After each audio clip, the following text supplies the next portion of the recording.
tutar. Ağlayanım anam bacım, elin oğlu yas mı tutar? Elin kızı yas mı tutar? Ağlayanım anam bacım, elin kızı yas mı tutar? Elin kızı yas mı tutar?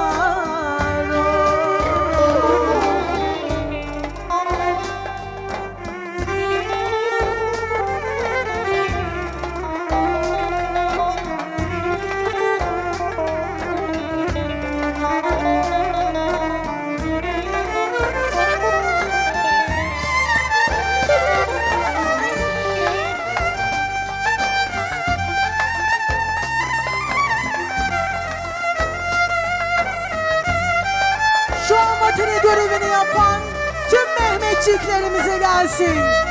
Tüm şehit annelerine, tüm Mehmetçik annelerine gelsin efendim.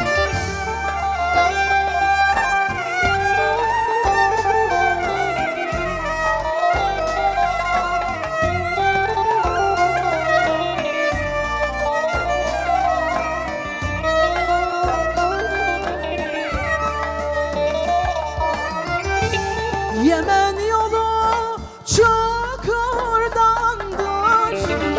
karavana bakırdandır.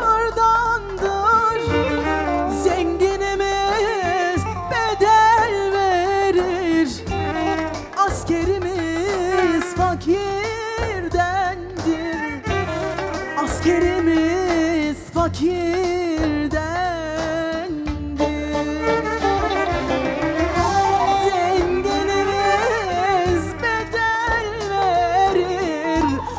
Askerimiz fakirdendir. Askerimiz fakirdendir.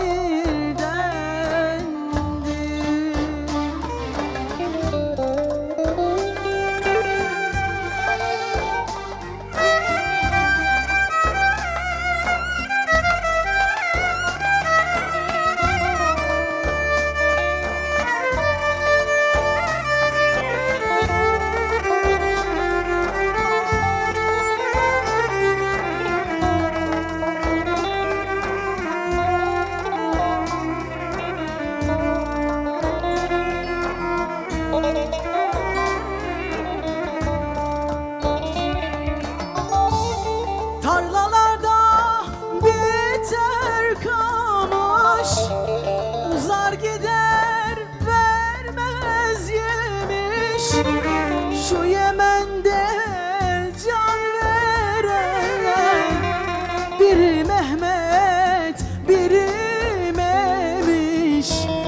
Biri Mehmet, biri Memiş. Şu Yemen'de